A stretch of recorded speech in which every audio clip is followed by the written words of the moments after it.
दोस्तों एक बार फिर से आपका स्वागत है हमारे इस चैनल पॉलिटिकल वर्स पे। आपको पता ही है बिहार का चुनाव आने वाला है। 2025 में ही चुनाव ये होने वाली है। आज से 2 महीना के बाद यानी कि नवंबर के महीने में आपको इलेक्शन का तारीख घोषित होगा। इलेक्शन कमीशन तारीख घोषित करेगी, उसके बाद से चुनाव होंगे। दिसंबर में चुनाव का रिजल्ट आएंगे। लेकिन इतना ही नहीं, बिहार के इलेक्शन से पहले बिहार में कुछ है मुद्दा गरमाई हुई है। आपको पता ही है बिहार में कैंपेन हो रही है। एनडीए गठबंधन की तो हो ही रही है थोड़ा बहुत, लेकिन जो इंडिया गठबंधन की है उनका कैंपेन आजकल ज़ोरों शोरों से है और एसआईआर का मुद्दा वो भुनाना चाहते हैं इस चुनाव में। लेकिन बिहार को गाली देने वाले जो नेता हैं वो साउथ से, तेलंगाना हो या फिर मतलब कह सकते हैं तमिलनाडु हो, ये सारे जो नेता हैं यहाँ के वो आकर मतलब बिहार में चुनाव प्रचार कर रहे हैं। वही नेता जो कि बिहार को गाली तक दे चुके हैं। बिहार के लोग जो है शौचालय साफ़ करने यहाँ से तेलंगाना जाते हैं, रोड साफ़ करते हैं। ये सारे बोलने वाले नेता आज बिहार में आकर बिहार के चुनाव को प्रभावित कर रहे हैं। तो इसी वीडियो में हम जानेंगे वो कौन नेता हैं और इलेक्शन कमीशन ने 5 सवाल पूछे हैं इंडिया गठबंधन से, क्योंकि इंडिया गठबंधन जो है लगातार उठा रही है मामला, विपक्ष लगातार ये मामला उठा रहा है कि जो इलेक्शन कमीशन है वो घोटाले कर रही है और बीजेपी को इससे फ़ायदा है। एसआईआर का जो मतलब रिवीजन का मुद्दा आया है बिहार में, जो चुनाव रिवाइज की जा रही है एसआईआर से के तरफ से, और ये 2003 में हुई थी और 2003 के बाद 22 साल के बाद ये हो रही है। तो सारी पहलू पर बात करेंगे। इलेक्शन कमीशन ने जो 5 सवाल पूछे विपक्ष से, क्या विपक्ष उसका जवाब दे पाएगी और इलेक्शन कमीशन ने ये जो जवाब पूछे ये कितना वाजिब है। तो वीडियो को अंत तक जोड़ देखिएगा। दोस्तों इलेक्शन कमीशन ने 5 सवाल पूछे, जिसमें से पहला सवाल है क्या बिहार में जिनकी डेथ हो चुकी है, यानी कि जो ऐसे लोग जिनका वोटर आईडी कार्ड बना हुआ है और जो मर चुके हैं, क्या उनका वोटर लिस्ट में नाम होना चाहिए, उनका मिसयूज नहीं होगा। ये बिहार के जनता से पूछी जा रही है और बिहार के ही नहीं पूरे देश की जनता से ये पूछी जा रही है क्या ये भारत में किसी भी राज्य में चुनाव का जो प्रचार प्रसार हो रहा है उससे पहले अगर election commission voter list revise करती है, या ये गलत है या फिर सही है, आपको बताना है। तो बिहार में जो मृतक हैं उनका जो है वो वोटर आईडी कार्ड रिवाइज होना चाहिए, उसको हटाना चाहिए जो ऐसे लोग मर चुके हैं, या फिर नहीं। ये पहला सवाल जो है इलेक्शन कमीशन का है। दूसरे सवाल क्या है, बिहार में जिनके पास 2 वोटर आईडी कार्ड है, क्या उनको हटाना, 2 वोटर आईडी कार्ड से हटाकर 1 वोटर आईडी कार्ड रखना, मतलब एक ऐसा व्यक्ति जो कि जिसके पास 2 वोटर आईडी कार्ड हैं, क्या उनके पास 2 वोटर आईडी कार्ड होना चाहिए। वो मिसयूज नहीं करेंगे अपने वोट के हक का, 2 बार वोट नहीं दे देंगे किसी पार्टी को, या फिर उनका जो है सही तरीके से वोटर लिस्ट एक होना चाहिए। आपको ये चीज़ बताना है और ये कितना सही है या फिर गलत है आपको बताना है। तीसरा सवाल जो है इलेक्शन कमीशन ने पूछा है, जो बिहार में पलायन कर चुके हैं, जो ऐसे लोग बिहार में जो कि परमानेंटली बिहार से पलायन कर चुके हैं, क्या उनका बिहार में वोटर लिस्ट में नाम होना चाहिए या फिर नहीं। ऐसे लोग जो हो सकते थे जो कि टेम्पररी बिहार से पलायन किए होंगे, उनका होगा तो कोई दिक्कत नहीं, लेकिन जो परमानेंटली के लिए बिहार से पलायन कर चुके हैं काम के चक्कर में, यहाँ से अपने परिवार को ले जाकर किसी दूसरे राज्य में वो चले गए, बस गए हैं, क्या उनका बिहार में वोटर आईडी लिस्ट में नाम होना चाहिए या फिर नहीं, आपको ये बताना है। अब चौथा सवाल ये है जो कि पूछी गई है इलेक्शन कमीशन के द्वारा, क्या विदेशी जो लोग हैं बिहार में, उनका जो अब वोटर आईडी कार्ड अवैध तरीके से बना है, क्या उनका वोटर आईडी कार्ड को हटाना चाहिए बिहार के वोटर लिस्ट के नाम से या फिर नहीं, आपको बताना है। विदेशी लोग कौन, आप पूछेंगे। विदेशी लोग वही लोग जो कि बांग्लादेशी रोहिंग्या हैं, बांग्लादेश से आकर बिहार में भी बसे हुए हैं। देश के अलग अलग इलाकों में बांग्लादेशी रोहिंग्या हैं और उसमें से बिहार भी है, बिहार में भी है। तो बिहार में फर्जी तरीके से रोहिंग्या का वोटर आईडी कार्ड बना हुआ है, दिल्ली में ज़्यादातर बना हुआ है। दिल्ली में कैसे आम आदमी पार्टी को रोहिंग्या वोट करते थे, उनका राशन कार्ड भी बना हुआ था। तो ऐसे रोहिंग्या जो कि हमारे देश पे बोझ के समान है और कुछ नहीं, बोझ इसलिए क्योंकि हमारे देश में आकर हमारे अनाज खाते हैं और हमारे जो रियल देश के नागरिक हैं उनको वो चीज़ नहीं मिलता है, उनके हकों को ये हनन करने का कोशिश नहीं किया गया है। आप बताइएगा मुझे कमेंट में। चौथा सवाल ऐसा, मतदाता सूची में क्या ये रिवीजन नहीं होना चाहिए कि जो गलत है किसी भी राज्य में वोटर आईडी में या फिर कोई चीज़ में गलती है उसको सुधारना चाहिए या फिर नहीं? आप ज़रूर ये चीज़ बताइएगा। तो ये 5 सवाल थे जो कि इलेक्शन कमीशन ने पूछे थे विपक्ष से, और जिनको लगता है कि इलेक्शन कमीशन गलत कर रही है तो उनसे इलेक्शन कमीशन ने लिखित तौर पे जवाब मांगा था। और लिखित तौर पे इसलिए क्योंकि इलेक्शन कमीशन उसे गलत प्रूफ करेगी, या फिर वो सही है तो इलेक्शन कमीशन पे कार्रवाई होगी, या फिर वो जो पार्टी पूछ रही है वो गलत है तो इलेक्शन कमीशन उस पर कार्रवाई करेगा। इसीलिए लिखित रूप से उनको देने के लिए डाटा कहा गया है। तो राहुल गांधी जो कि सबसे बड़े गधे आदमी, वो इलेक्शन कमीशन को लिखित रूप से कोई पर्ची देने को तैयार नहीं है। क्यों नहीं देने को तैयार है? क्योंकि उनको पता है देश को भटकाया जा रहा है। जैसे 2024 के चुनाव को प्रभावित किया गया था विदेशी ताकतों द्वारा, तो वैसा ही कुछ बिहार के चुनाव में भी हो रहा है। अब बात करते हैं बिहार में। बिहार को गाली देने वाले जो नेता है वो कैसे बिहार आकर प्रचार कर रहे हैं। सबसे पहले जो नाम है जिनका मैं लेना चाहूँगा, MK स्टालिन, जो कि बोल चुके हैं सनातन को डेंगू है, वो मलेरिया, मतलब अभद्र तरीक़ा से वो बात बोले हैं। मैं उनका वो जो बात वो बोले उसका मैं यहाँ पे बोल नहीं सकता हूँ, वैसी वैसी बात थी। लेकिन जो प्रमुख बातें थी, बोला गया था सनातन डेंगू मलेरिया है, HIV है, उसको जड़ से ख़त्म कर देना चाहिए। ये MK स्टालिन और उनके सुपुत्र ने बोला था ये सारे कुछ बात को। तो ऐसे लोग क्या बिहार में आकर प्रचार कर रहे हैं, यह सही है? बिहार के लोगों को इसके ऊपर संज्ञान नहीं लेना चाहिए? आप ज़रूर बताइएगा ये चीज़ को। आपसे ये सवाल पूछ रहा हूँ मैं। क्या ये जो लोग हैं MK स्टालिन लोग जैसे लोग बिहार में आकर बिहार के चुनाव में प्रचार कर रहे हैं, क्या बिहार के जनता जो है मूर्ख दर्शक बनी रहेगी या फिर कुछ करेगी? ये ज़रूर आपको बताना है। और दयानिधि मरन, जो उनका नाम है दयानिधि, वो बिहार में बोल चुके हैं बिहार और उत्तर प्रदेश के लोग जो है हिंदी सीखते हैं और मजदूरी के लिए यहाँ तेलंगाना तमिलनाडु आ जाते हैं और यहाँ आकर टॉयलेट और सड़क साफ करते हैं। तो ये किस तरह का अभद्र टिप्पणी था दयानिधि ने जो कहा था। और ये जो है ये बिलोंग करते हैं DMK के पार्टी से। DMK वही है जो कि कांग्रेस के साथ अलायंस में है, तो ये चीज़ आपको बताना है। और कांग्रेस वही है जो कि तेजस्वी यादव की पार्टी RJD के साथ अलायंस की हुई है। तो सभी इंडिया गठबंधन के लोग हैं जो कि ऐसे नेताओं को बुलाते हैं, प्रचार करते हैं, खास करके तेजस्वी यादव, क्योंकि बिहार में बोला जाता है तेजस्वी यादव तो बोले खुद गर्व से अपने संसद भवन में कि मैं तो वैसे परिवार से आता हूँ जहाँ मेरे पिता और माता श्री दोनों CM रही है। तो ऐसे जो व्यक्ति है जो जिनकी माता और पिता खुद CM रहे हैं, ऐसे लोगों को क्या शोभा देता है बिहार के गाली देने वाले लोगों को बुलाकर बिहार में प्रचार करवाना? ये ज़रूर आप बताइएगा। और ये जो है व्यक्तिगत मैं बात नहीं बोल रहा हूँ, ये मैं एक एज अ बिहारी होने के नाते ये बात बोल रहा हूँ, क्योंकि कोई भी बिहारी होगा ऐसी बातों को वो बर्दाश्त नहीं कर पाएगा। जो लोग बिहार को गाली दे और वही बिहार के चुनाव में आकर प्रचार करे, मतलब कि आप बताइए, ये वही वाली बात हो गई सियानी बिनली खंबा नोचे।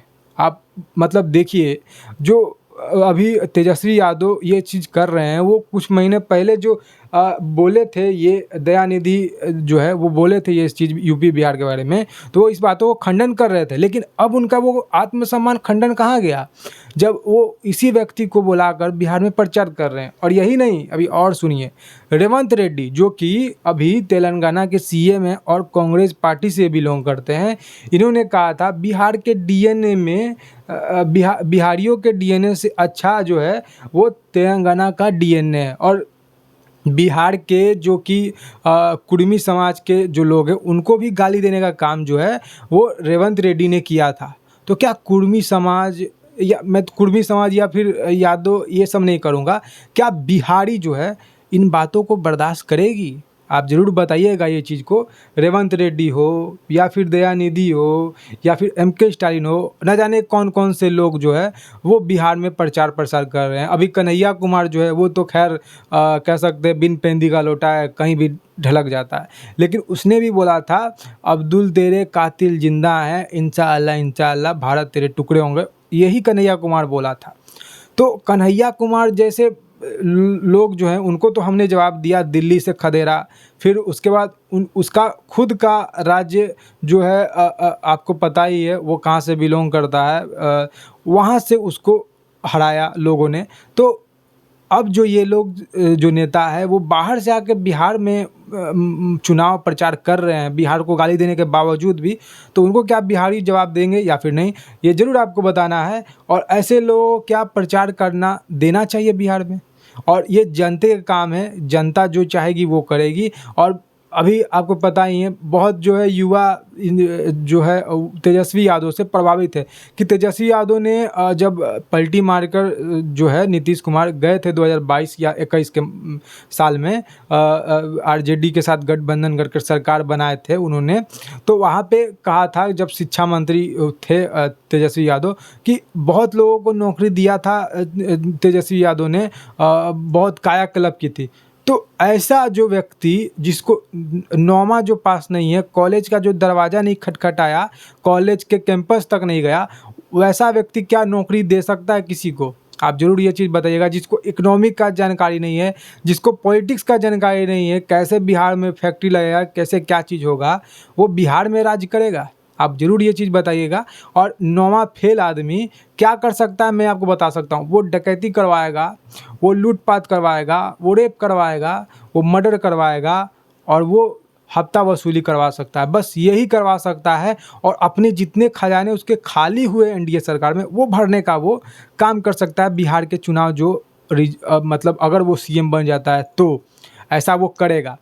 और खुद के जिसके फादर जो पिताजी कह सकते हैं लालू प्रसाद यादव, इतने बड़े घोटाले करके बैठे हुए हैं, और बीमारी का बहाना कर किडनी का बहाना कर वो 3 साल से जो पैरोल पे बाहर निकले हुए हैं जेल से, जिनको चारा घोटाले में सजा हुए है और आजीवन चुनाव लड़ने पर बैन किया गया है, उसके सुपुत्र जो है वो कैसे अच्छे हो गए कि बिहार में वो राज कर सकते हैं और बिहार के वो सीएम बन सकते हैं?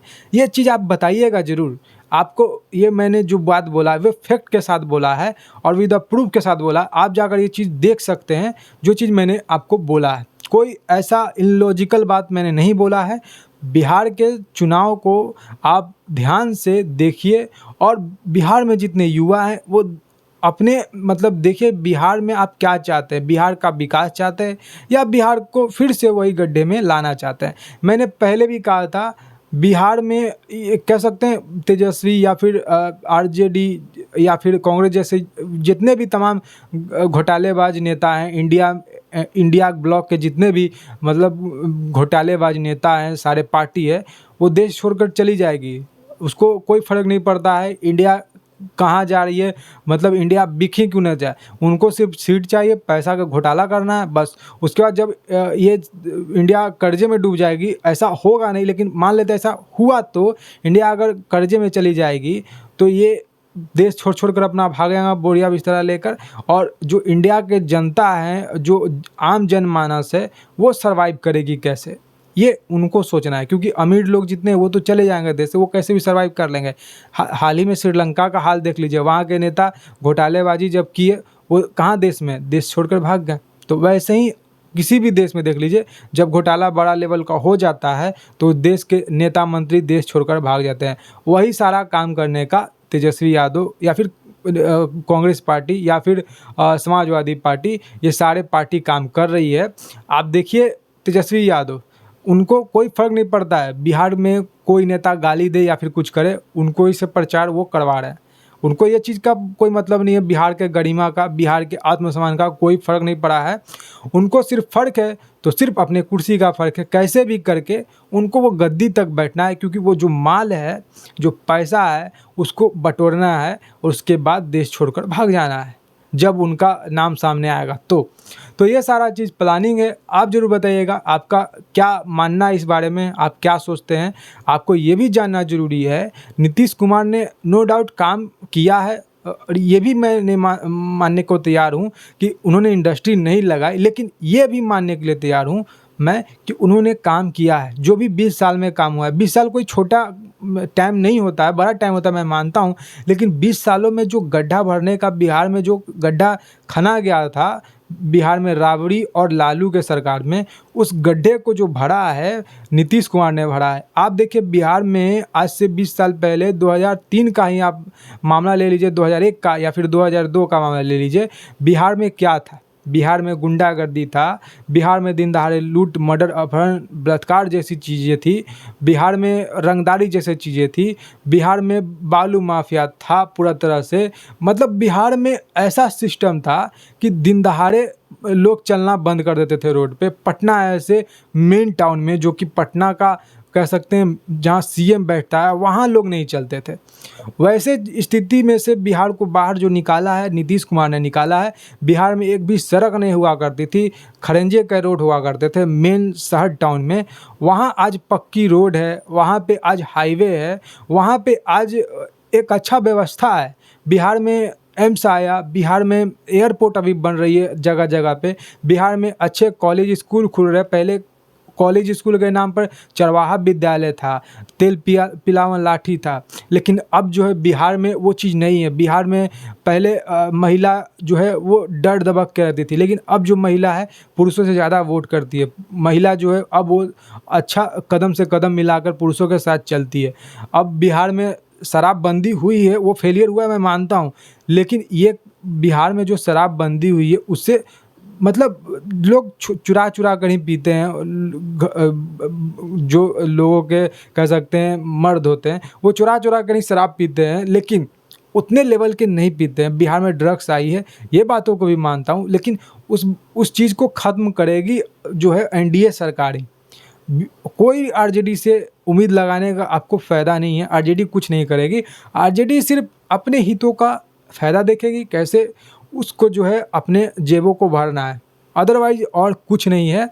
आप ये चीज़ मानिएगा ज़रूर कि बिहार में जो कुछ हुआ है, जो बिहार अभी इतना मतलब कह सकते हैं वो उतना विकसित तो नहीं हुआ है बिहार, लेकिन जो भी अभी बिहार है वो नीतीश के ही कार्यकाल में है। अदरवाइज आरजेडी का कार्यकाल में ये तो ख़त्म ही था, कर्जे में डूबा हुआ था। बिहार में कहाँ से तुरंत के तुरंत जो है आरजेडी नौकरी दे देगी, ये आरजेडी की सरकार अगर आ गई तो हम भी देखेंगे और आप भी देखेंगे। बिहार में पहले उतना बजट तो हो जितना कि वो नौकरी जो देंगे उसको सैलरी दे सकते हैं। अदरवाइज़ आप कहाँ से सैलरी दीजिएगा, नौकरी इतना दीजिएगा तो आपके पास सैलरी देने के लिए उतना बजट ही नहीं है। तो ये सारे कुछ को देखना पड़ेगा। ऐसे बोल देने से नहीं होता है, तेजस्वी यादव जैसी अनपढ़ गंवार लोगों के बोल देने से ऐसे नहीं होता है कि 10 लाख और 20 लाख नौकरी देंगे, ऐसा कुछ नहीं होता है। नौकरी देना और उसके उपरांत, नौकरी देने के उपरांत उसको सैलरी कैसे दिया जाएगा ये भी सोचना होता है। नौकरी जो कर रहे हैं वो पैसे के लिए कर रहे हैं, अगर उनको पैसा नहीं मिलेगा तो नौकरी क्यों करेंगे? तो ये सारा कुछ को मुद्दा को आपको देखना है। अदरवाइज़ बिहार में आरजेडी सरकार आ जाती है तो बिहार नो डाउट कि फिर से वही जो है पुराने दिन 20 साल पहले वाले दिन वापस आएगी। आपको ये चीज़ को देखना है और जो चुनाव आने वाली है उसके ऊपर आपको विचार करना है। ये बातों को, बिहार के हितों को हनन करने वाले लोग जो है वो कैसे बिहार के गरिमा की रक्षा करते हैं, ये सारी बात को आपको ध्यान देना है। फिलहाल आज की इस वीडियो में इतना ही, मैं इतना ही बोलकर इस वीडियो को एंड करूँगा। और अभी तक आपने मेरा इस वीडियो को देखा है तो ज़रूर अपना राय बताइएगा, मैंने जो बात कहा वो सही कितना था और गलत कितना था, और आपका है जो क्या मानना है बिहार में, बिहार को लेकर, बिहार के प्रोस्पेक्टिव से रिलेटेड। जय हिंद, वंदे मातरम, जय श्री राम।